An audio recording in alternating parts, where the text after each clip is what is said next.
Hello, my name is Dr. Girish Nilivigi. I am a urologist with 20 years of post-qualification experience.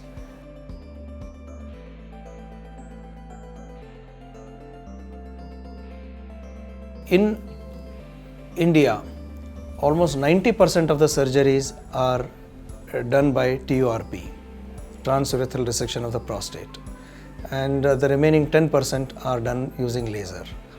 The advantages of TURP is it can be done in almost any setup, whether it is a big hospital or even a small place, whether it is a big city or even a tier 2 or tier 3 city of our country.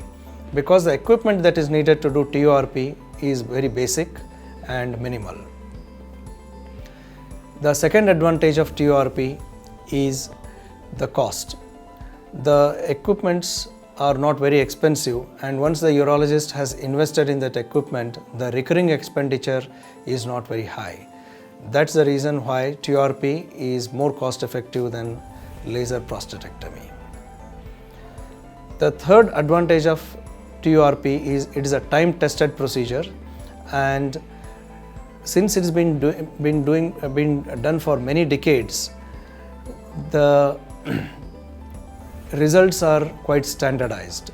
There are hardly any side effects, and the previously seen problems like bleeding, leakage of urine are no more seen with inexperienced hands nowadays.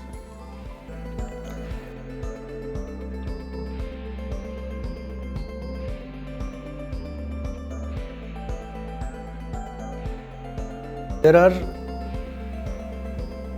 two main advantages of laser prostatectomy. One, in very large prostates, a conventional TURP, which I discussed earlier, is very messy and difficult to do because of the constant oozing or bleeding from the prostate.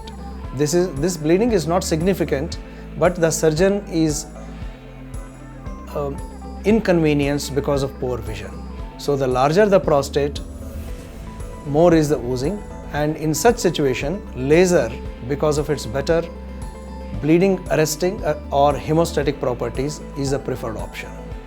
For example, any prostate which is more than is best done with laser prostatectomy rather than by conventional TURP. Even though we can do conventional TURP also, laser is superior in very large prostates. The second situation where laser scores well over TURP is those patients who are on anticoagulants or antiplatelet agents. For example, a patient who has got heart problem and who has undergone stenting or sometimes valve repair or bypass surgery is advised by his surgeons and the cardiologist, any clotting of the blood is not good for a stent which has already been placed in his body. In such situation, most of the urologists prefer laser prostatectomy because of its better hemostatic properties. So these are the two main advantages of laser over conventional TURP.